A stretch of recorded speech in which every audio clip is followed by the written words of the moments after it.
Welcome everyone to my YouTube channel Bhavna Gambhir commerce classes. आज हम इस वीडियो के अंदर में पढ़ने वाले हैं बिजनेस स्टडीज़ फॉर क्लास 12 और हम पढ़ेंगे बिजनेस स्टडीज़ का चैप्टर नंबर 4 जो कि है प्लानिंग। तो चलिए बिना किसी देरी के शुरू करते हैं अपना चैप्टर। अगर आप इस चैनल पे नए हैं तो प्लीज़ चैनल को सब्सक्राइब कर लीजिएगा। वीडियो पसंद आए तो वीडियो को ज़रूर लाइक कीजिएगा, फ्रेंड्स के साथ शेयर कीजिएगा, कमेंट करके बताइएगा कि कैसी लगी वीडियो। तो शुरू करते हैं प्लानिंग। तो स्टूडेंट्स, चैप्टर 1 में आपने पढ़े थे फंक्शंस ऑफ मैनेजमेंट और मैंने याद करवाया था आपको कि there are 5 functions of management. सबसे पहले आता है प्लानिंग, देन आता है ऑर्गेनाइजिंग, फिर स्टाफिंग, फिर डायरेक्टिंग एंड लास्ट में कंट्रोलिंग, जो कि अल्टीमेटली वापस प्लानिंग से जुड़ा हुआ है। तो there are 5 functions of management, जो कि हमारा चैप्टर नंबर 4 है planning, 5 organising, 6 staffing, 7 directing and 8 controlling. और ये हमें बारी बारी से पढ़ना है। आज हम इस वीडियो के अंदर में पढ़ने वाले हैं चैप्टर नंबर 4 और पहला फंक्शन ऑफ मैनेजमेंट प्लानिंग।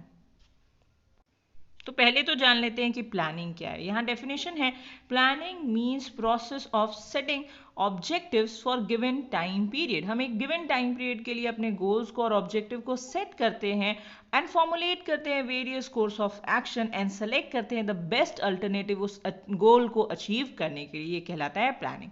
लेकिन मुझे जो पर्सनल फेवरेट डेफिनेशन पसंद है वो सेकेंड वाली है, planning means deciding in the present. आज डिसाइड करना, प्रेजेंट में डिसाइड करना what is to be done in future, कि हम कल भविष्य में फ्यूचर में क्या करेंगे। तो it is the process of thinking before doing. कुछ करने से पहले उसके बारे में सोचना, उसके बारे में चीज़ों को डिसाइड करना, उसको कहते हैं प्लानिंग। थर्ड वाली डेफिनेशन भी बहुत इजी और अच्छी सी है, planning bridges the gap between where we are and where we want to be. हम कहाँ हैं आज और हम कहाँ पहुँचना चाहते हैं कल को, भविष्य में। इस चीज़ को जब हम तय करते हैं कि हम आज जहाँ हैं से कल हम जहाँ पहुँचना चाहते हैं, आखिर वहाँ तक पहुँचेंगे कैसे, इस चीज़ को तय करने के लिए भी हम करते हैं प्लानिंग। तो ये था डेफिनेशन प्लानिंग का। अब देख लेते हैं कि क्या है फीचर्स ऑफ प्लानिंग। फीचर्स को कैरेक्टरिस्टिक्स भी कहते हैं। तो सबसे पहला कैरेक्टरिस्टिक या फीचर है कि प्लानिंग फोकस करता है ऑन अचीविंग ऑब्जेक्टिव्स। मतलब कि प्लान्स जब भी हम बनाते हैं तो हम इसलिए बनाते हैं कि हम अपने गोल्स या अपने ऑब्जेक्टिव्स, अपने एम या फिर अपने मोटिव को पूरा कर पाए। तो इसीलिए कहा जाता है कि प्लानिंग एक गोल ओरिएंटेड प्रोसेस है। दूसरा पॉइंट है कि ये प्राइमरी फंक्शन ऑफ मैनेजमेंट है। अभी मैंने आपको बताया कि सबसे पहले प्लानिंग करते हैं, फिर ऑर्गेनाइजिंग, फिर स्टाफिंग, फिर डायरेक्टिंग एंड देन कंट्रोलिंग। तो देखिए सबसे पहले क्या आया, प्लानिंग आया। इसीलिए कहा जाता है कि ये प्राइमरी फंक्शन है मैनेजमेंट का, ये फर्स्ट फंक्शन है मैनेजमेंट का एंड ये ले डाउन करता है the base for other functions of management. Third है कि प्लानिंग जो है वो परवेजिव है। परवेजिव मतलब at all levels, her level पे, हर डिपार्टमेंट में, हर जगह चलेगा, मतलब कि यूनिवर्सल है। फोर्थ पॉइंट है कि प्लानिंग कॉन्टिन्यूस है। देखिए बिजनेस एनवायरनमेंट आपने चैप्टर नंबर 3 पढ़ा, वहाँ आपने जाना कि बिजनेस एनवायरनमेंट कैसा है, डायनेमिक है, बदलता रहता है बेटा बिजनेस एनवायरनमेंट। तो उसी हिसाब से देखिए मैनेजमेंट की ये रिस्पॉन्सिबिलिटी आ जाती है कि वो समय समय पे अपने प्लान्स को भी बनाते रहे, इम्प्रूव करते रहे। तो देखिए प्लानिंग आपको कैसे करनी पड़ेगी, कॉन्टिन्यूसली करनी पड़ेगी। अगर आप सोचेंगे कि एक बार प्लान्स बना दिए और उसी प्लान से हम हर गोल को, हर एम को पूरा कर लेंगे, तो नहीं, आप गलत सोच रहे हैं। आपको हमेशा सिचुएशन के हिसाब से अपने प्लान्स को मॉडिफाई करना पड़ेगा। नेक्स्ट है, प्लान्स आप हमेशा फ्यूचर के बारे में करते हैं कि भविष्य में आप क्या करने वाले हैं और कैसे करने वाले हैं, इसके बारे में। इसलिए प्लानिंग को कहा जाता है कि ये फ्यूचरिस्टिक है, ये फॉरवर्ड लुकिंग है और ये फोकस करता है फ्यूचर एक्टिविटी पे।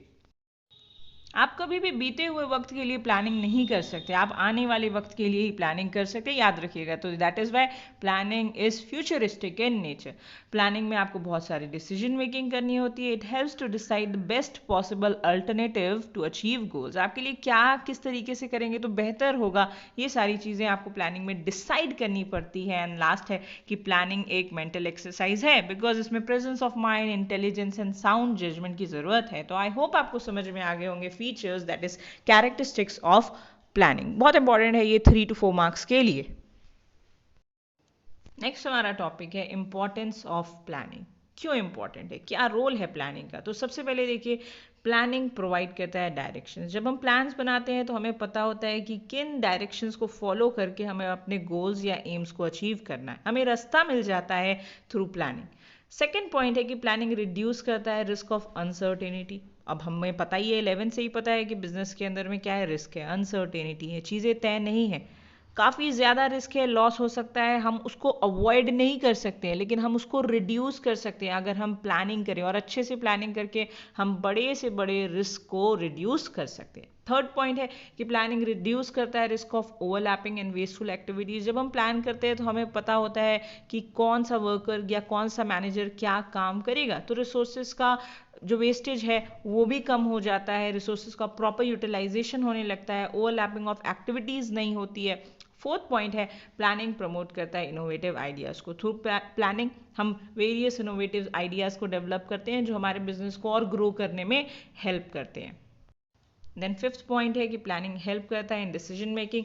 तो देखिए थ्रू प्लान्स हम डिसीजन मेकिंग जो भी करते हैं regarding the future, regarding the aim and objective of the business, तो उसमें भी हमें मदद मिलती है। एंड लास्ट पॉइंट है कि planning establishes standard for controlling. हमने अभी देखे कि हमारे 5 फंक्शंस है POSTC, प्लानिंग, ऑर्गेनाइजिंग, फिर उसके बाद स्टाफिंग, डायरेक्टिंग एंड लास्ट में आ जाता है हमारा कंट्रोलिंग। तो हम कंट्रोलिंग के लिए क्या स्टैंडर्ड्स के हिसाब से कंट्रोलिंग करेंगे, ये सारी चीज़ें प्लानिंग जो कि first primary function of management है, यहीं पे चीज़ें तय हो जाती है। तो इसीलिए कहा जाता है कि प्लानिंग स्टेब्लिश करता है स्टैंडर्ड फॉर कंट्रोलिंग। तो ये थे हमारे इंपॉर्टेंस, मतलब कि role of planning. I hope कि आपको समझ में आ गया होगा।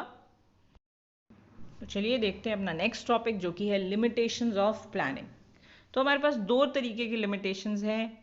शुरू के जो 6 पॉइंट्स हैं वो इंटरनल लिमिटेशंस हैं, एंड नीचे कुछ पॉइंट्स दिए हुए हैं वो एक्सटर्नल लिमिटेशंस हैं ऑफ प्लानिंग। प्लानिंग के अंदर में सबसे पहला लिमिटेशन, सबसे पहली जो बुराई, खामियां हैं, वो ये है कि planning leads to rigidity. Plans are made, employees are required to strictly follow the predetermined policies. हम बाद में चीज़ों को बदल नहीं सकते, एम्प्लॉयज बाद में अपने मर्जी से चीज़ों को नहीं कर सकते, ये रिजिडिटी हमें प्लान से मिलती है। सेकेंड पॉइंट है लिमिटेशन का कि प्लानिंग में not work in dynamic environment. अगर हमने कोई प्लान बना लिया और हम उसी प्लान पे स्टिक रहेंगे, प्लान को बदलेंगे नहीं, और बिजनेस एनवायरनमेंट बदल गया, तो उस जगह पे हमारा काम नहीं चल पाएगा। Organisation has to constantly adopt the changing environment. Business environment बदलता है और ऑर्गेनाइजेशन को और एम्प्लॉयज को और स्टाफ को उसके हिसाब से चेंज होना चाहिए। तो आप पुराने प्लान पे स्टिक नहीं कर सकते, तो वहाँ आपका प्लान फेल हो जाएगा।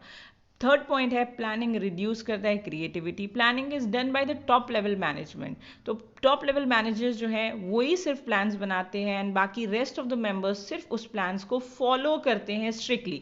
सो they do not get the opportunity कि वो अपने स्किल्स और टैलेंट को शो कर पाए। तो कहीं ना कहीं अगर बोलें तो प्लानिंग जो है वो लोअर और मिडिल लेवल के जो स्टाफ है उनकी क्रिएटिविटी को ख़त्म कर देता है। फोर्थ पॉइंट है कि प्लानिंग इन्वॉल्व करता है ह्यूज कॉस्ट। प्लानिंग एक एक्सपेंसिव प्रोसेस है, इसमें बहुत सारा समय, बहुत सारा पैसा और साथ ही साथ बहुत सारा एफर्ट्स जाता है हमारे प्लानर्स का, पॉलिसी मेकर्स का, जो कंपनी के लिए ऑब्जेक्टिव्स को, एम्स को डिसाइड करते हैं। तो planning includes huge cost. Next है प्लानिंग एक टाइम टेकिंग प्रोसेस है। बहुत सारा समय इसमें लगता है कि हम एक सूटेबल प्लान को, एक फिजिबल प्लान को जिसको हम पूरा कर पाएँ एक सर्टेन टाइम पीरियड के अंदर में उसको बनाएं, तो एक सूटेबल प्लान को फॉर्मुलेट करने में, बनाने में लगता है काफ़ी सारा वक्त। तो ये एक टाइम टेकिंग प्रोसेस भी है। एंड सबसे लास्ट जो लिमिटेशन है, जो सबसे बुरा लिमिटेशन है, वो ये है कि प्लानिंग कर ली, इतना पैसा, इतना वक्त, इतनी मेहनत उसमें लगा दी, लेकिन planning does not guarantee success. Mayor planning do not guarantee success. अगर आप सोचेंगे कि सिर्फ प्लानिंग कर ली और उससे आपको सक्सेस मिल जाएगा, तो ऐसा तो नहीं संभव है ना, ऐसा तो पॉसिबल ही नहीं है। आपको एफर्ट्स भी साथ में डालने पड़ेंगे। तो efforts have to be made for it, और अगर आप एफर्ट्स डाल रहे हैं तो फिर सक्सेस मिल ही जाएगी। तो ये थे लिमिटेशंस, और ये इंटरनल लिमिटेशंस थे प्लानिंग के। नेक्स्ट अलग से एक हेडिंग है external limitations of planning. Planning में सबसे पहला एक्सटर्नल लिमिटेशन है नेचुरल कैलामिटीज, जैसे कि floods, earthquake, famines are beyond the control of managers and can cause failure to planning. Second है चेंज इन गवर्नमेंट पॉलिसीज। अगर गवर्नमेंट पॉलिसीज चेंज हो जाएगी तो मैनेजर्स का उसके ऊपर भी कोई कंट्रोल नहीं हो सकता, ये भी एक्सटर्नल है।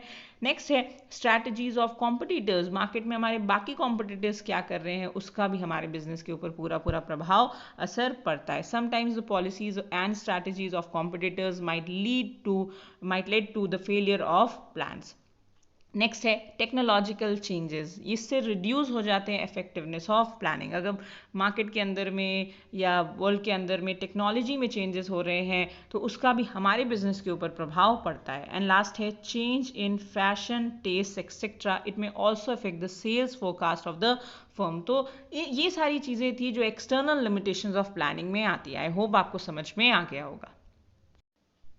तो ये है हमारा लास्ट टॉपिक इस चैप्टर का, जो कि बहुत इंपॉर्टेंट टॉपिक है इस चैप्टर का, और इससे तो सवाल बनना ही बनना है।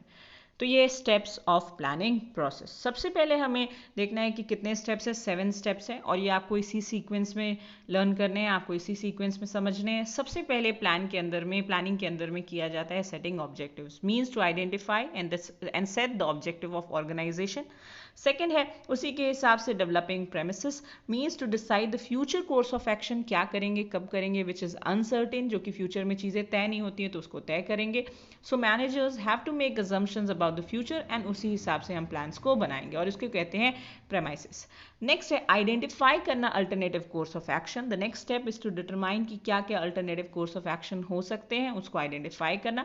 इवैल्यूएट करना, ये 4th पॉइंट हो जाएगा, इवैल्यूएट करना after identifying various alternative. Next step है कि हम इवैल्यूएशन करें हर ऑप्शन का, टू नो कि किसका क्या पॉजिटिव एंड क्या नेगेटिव, मतलब गुड एंड बैड पॉइंट्स क्या हैं हर अल्टरनेटिव कोर्स ऑफ एक्शन के। एंड 5th पॉइंट है, जब आपने आइडेंटिफाई कर लिया, इवैल्यूएशन कर लिया, क्या अच्छा है क्या बुरा है जान लिया, तो जो सबसे अच्छा है उसको आप क्या करेंगे, ऑब्वियस सी बात है सेलेक्ट कर लेंगे। After evaluation the next step is to select the best suitable alternative which is the most feasible, और जिसमें सबसे अधिक फायदा लग रहा हो। और अगर आपने सेलेक्ट कर ही लिया है तो आप उसको इम्प्लीमेंट करेंगे प्लान को। Plans are of no use अगर आप उसको एक्शन में नहीं लेकर के आते हैं। So plans must be well implemented. And last point is 7th point, follow up action. The last step is to periodically review the existing plan और check करते रहना है its effectiveness in case of any deficiency। अगर कोई कमी है, किसी और चेंज की ज़रूरत है तो प्लान्स को मॉडिफाई और एडजस्ट करना पड़ेगा। तो ये था बहुत बहुत बहुत इंपॉर्टेंट टॉपिक, जो कि the steps of planning process. इसे ध्यान से देख लीजिएगा। चैप्टर इसी के साथ खत्म हो गया। आई होप आपको वीडियो पसंद आई होगी और वीडियो आपके लिए यूजफुल होगी। वीडियो को अंत तक देख ही लिया है तो प्लीज़ लाइक कीजिएगा, फ्रेंड्स के साथ शेयर कीजिएगा, चैनल पे नए हैं तो प्लीज़ सब्सक्राइब कीजिएगा। मिलते हैं जल्दी नई वीडियो के साथ, तब तक के लिए आप अपना ख्याल रखिएगा friends. Bye bye and take care.